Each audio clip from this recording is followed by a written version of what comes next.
اللہ کے لیے اپنے ایمان کو ہماری ام سلیم رضی اللہ تعالیٰ عنہ کی طرح مضبوط کر لیجئے. سنیے کیا جواب دیتی ہے ہماری ام سلیم رضی اللہ تعالیٰ عنہ. مال ہے، دولت ہے، عزت ہے، شہرت ہے، مقام بھی مل سکتا ہے، لیکن جانتی ہے جواب کیا دیتی ہے ہماری ام سلیم رضی اللہ تعالیٰ عنہ؟ کہتی ہے اے ابو طلحہ میں تم سے نکاح نہیں کر سکتی، حالانکہ تمہارے نکاح کا پیغام کوئی جھٹلا نہیں سکتا، لیکن میں تم سے نکاح نہیں کر سکتی. ابو طلحہ رضی اللہ تعالیٰ عنہ پوچھتے ہیں کہ وجہ کیا ہے، تم مجھ سے کیوں نکاح نہیں کرنا چاہتی؟ اللہ اکبر، قربان جائیے ہماری ام سلیم رضی اللہ تعالیٰ عنہ کے الفاظ پر. کاش کہ آج کی ہر مسلمان عورت، ہر مسلمان نوجوان لڑکی اس جملوں کو اپنے زبان پہ ہمیشہ کے لیے لا لیتی، ہمیشہ کے لیے اپنے ذہن میں بٹھا لیتی. کیا کہتی ہے؟ اے ابو طلحہ میں مومنہ ہوں، میں مسلمان ہوں اور تم ایک کافر ہو، لہٰذا تمہارا میرا نکاح نہیں ہو سکتا، میں تم سے نکاح نہیں کر سکتی. غور کریے، آج ہمارے بہت سارے مسلمان ماؤں کی یہ شکایت ہے، بہنوں کی یہ شکایت ہے، بھائیوں کی یہ شکایت ہے کہ وہ اپنے بیٹیوں کے لیے، وہ اپنے بیٹوں کے لیے دیندار لڑکیوں کو ڈھونڈتے ہیں، لیکن ان کو دیندار لڑکیاں نہیں ملتی. یہ شکایت ہے میری بہنوں، یہ شکایت ہماری ایمان کی کمزوری کی وجہ سے ہے. اگر ہمارا ایمان ہماری ام سلیم رضی اللہ تعالیٰ عنہ کی طرح مضبوط ہوتا تو ہم کو بھی اللہ سبحانہ و تعالیٰ ابو طلحہ رضی اللہ تعالیٰ عنہ جیسے انسان ہمارے سامنے لا کر پیش کر دیتے. غور کریے انہوں نے کس چیز کو اہمیت دی. دولت آج کیا کر رہے ہیں؟ آج دینداری کے مقابلے میں دولت کو فروغ دے رہے ہیں. کسی کے پاس اگر دولت ہے، لڑکے کو علم نہیں ہے، اس قرآن کا علم نہیں ہے، کوئی بات نہیں. لڑکے کو اللہ کے بارے میں کیا پتا؟ نہیں پتا، کچھ بھی نہیں پتا، کوئی بات نہیں. لڑکا سیٹلڈ ہے، اچھا مالدار ہے، اچھی دولت ہے، اچھے خاندان کا ہے، تو ختم، بیٹیوں کو اٹھا رہے ہیں اور دے رہے ہیں، ان کا نکاح کرا دے رہے. غور کریے میری ماں اور بہنوں، جبکہ وہ لڑکا شرک اور بدعات میں ڈوبا ہوا ہے، یہ نہیں دیکھ رہے کہ وہ لڑکے کے پاس کتنی توحید ہے، کیا اس کے گھر میں شرک ہے یا نہیں. غور کریے، یہ ہماری ایمان کی کمزوری ہے، یہ ہماری زبان کے جھوٹے الفاظ ہے کہ ہم دینداری کو ڈھونڈ رہے ہیں لیکن ہم کو دینداری نہیں مل رہی. اگر آپ اللہ سے دعا کریں گے، اس طریقے سے ایمان کو مضبوط کریں گے تو اللہ سبحانہ و تعالی ہماری مدد ضرور کرے گا انشاءاللہ. اسی واقعے سے ایک اور بات بھی ہم کو ملتی ہے میری ماں اور بہنوں. جب ام سلیم رضی اللہ تعالیٰ نے یہ جواب دیا تو ابو طلحہ رضی اللہ تعالیٰ عنہ سوچ میں پڑ گئے. ارے واقعی اسلام ایک سچا مذہب ہے اور وہ اسلام قبول کر لیتے ہیں. اللہ اکبر. جب اسلام قبول کر لیتے ہیں تو پھر ان دونوں کا نکاح ہو جاتا ہے. اس سے ایک اور نقطہ ہم لوگوں کے لیے نکلتا ہے. آج میری ماں اور بہنوں، ہماری بہت ساری مسلمان مائیں اور بہنیں، بہت ساری ہماری مسلمان لڑکیاں غیروں کے ساتھ محبت کے نام پر ان کے نکاح میں چلی جا رہی ہے، ان سے میرج کر رہی ہے، ان سے شادیاں کر رہی ہے.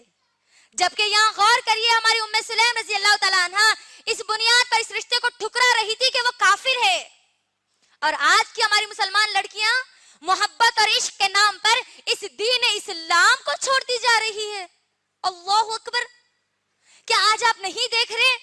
فیس بک پر دیکھ لیجئے، یوٹیوب پر دیکھ لیجئے، آپ واٹس ایپ پر دیکھ لیجئے، دن بدن ہم کو یہ نیوز آتی جا رہی ہے. آپ اخبارات کا مطالعہ کریے میری ماں اور بہنوں، نہ جانے کتنی ہماری مسلمان لڑکیاں مرتد ہو چکی ہے، نہ جانے کتنی ہماری مسلمان لڑکیاں اسلام کو چھوڑ بیٹھی ہے.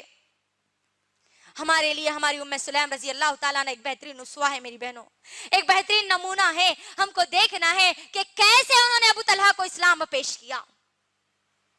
غور کریے، ایک بیوی میری ماں اور بہنوں ایک شوہر کو اسلام کی آغوش میں لے کر آ گئی. اللہ اکبر. کیا ہم آج بیوی ہونے کی حیثیت سے شوہر اگر نماز کو نہیں جاتا تو کیا ہم جس طریقے سے ریکویسٹ کرتی ہے اپنی دوسری ضروریات کے لیے، کیا اسی طریقے سے ہم ہمارے شوہر کو نماز کے لیے تیار نہیں کر سکتی؟ بولیے میری ماں اور بہنوں، اگر ہمارا شوہر اس دین سے دور ہے، اس قرآن سے دور ہے، تو ایک بیوی کی ذمہ داری ہے کہ اس کو اس قرآن کے قریب لائیں، اس قرآن سے اس کے رشتے کو مضبوط کر لیں. ایک بیوی کی ذمہ داری ہے میری ماں اور بہنوں. اللہ کے لیے بیوی ہونے کی ذمہ داری کو نبھائیے. اس کے بعد ہم دیکھتے ہیں کہ ایک بیٹی ہونے کی ذمہ داری کیا ہے. ایک بیٹی ہونے کی بھی بڑی اہم ذمہ داری ہے. آپ غور کریے، ماحول اور معاشرے میں ایک باپ اپنی بیٹی کی باتوں پر زیادہ اثر انداز ہوتا ہے یا پھر اپنے بیٹے کی باتوں پر اب زیادہ اثر انداز ہوتا ہے؟ جی جواب دیجئے. بیٹیوں کی باتوں پر زیادہ اثر انداز ہوتا ہے نا باپ. میری بہنوں، اللہ کے لیے اس طاقت کا استعمال کرو. جو تاثیر اللہ نے ہم کو دی ہے اس کا استعمال کریے، کیونکہ اللہ سبحانہ و تعالیٰ نے یقیناً باپ کے دلوں میں بیٹوں سے زیادہ بیٹیوں کی محبت ڈال رکھی ہے، اور یہ محبت نبی کریم صلی اللہ علیہ وسلم سے چلتی آ رہی ہے. یقیناً میری ماں اور بہنوں، اب اس محبت کے تعلق سے اگر ہم دیکھیں گے، ایک باپ ایک بیٹی کی محبت کا اگر دیکھیں گے تو ہم کو نبی کریم صلی اللہ علیہ وسلم کا ایک بہترین واقعہ ہم کو ملتا ہے. زینب رضی اللہ تعالی عنہا، اللہ کے رسول صلی اللہ علیہ وسلم کی سب سے بڑی بیٹی. ابو العاص رضی اللہ تعالی عنہ ان کے شوہر ہے. یاد رکھیے میری ماں اور بہنوں، ابو العاص رضی اللہ تعالی عنہ جنگ بدر میں قیدی بن کر آ گئے تھے. یعنی ابھی ابو العاص رضی اللہ تعالی عنہ اللہ کے رسول صلی اللہ علیہ وسلم کے سب سے بڑے داماد، انہوں نے ابھی اسلام قبول نہیں کیا تھا. جنگ بدر جب ہوئی تو وہ قیدی بن کر آ گئے، اور ہماری زینب رضی اللہ تعالی عنہ جو ابھی مکے میں تھی، جب ان کو معلوم ہوا کہ ابو العاص رضی اللہ تعالی عنہ کو قیدی بنا کر وہ مدینے میں موجود ہے، تو ہماری زینب رضی اللہ تعالیٰ عنہ کیا کرتی ہے؟ ایک ہار اللہ کے رسول صلی اللہ علیہ وسلم کی خدمت میں بھیجتی ہے، اور بھیج کر کہتی ہے کہ ہار فدیے کے طور پر لے لیجئے اور ابو العاص رضی اللہ تعالیٰ عنہ کو چھوڑ دیجئے. میری ماں اور بہنوں، دیکھیے بیٹیوں سے کیسی محبت اللہ سبحانہ و تعالیٰ نے ڈال رکھی ہے. اللہ کے رسول صلی اللہ علیہ وسلم جیسے اس ہار کو دیکھتے ہیں، دیکھ کر فوری وہ زینب رضی اللہ تعالیٰ عنہ ان کو یاد آ جاتی ہے، کیونکہ وہ ہار خدیجہ رضی اللہ تعالیٰ عنہ کا ہوتا ہے، جو خدیجہ رضی اللہ تعالیٰ عنہ زینب رضی اللہ تعالیٰ عنہ کو تحفے میں دیتی ہے.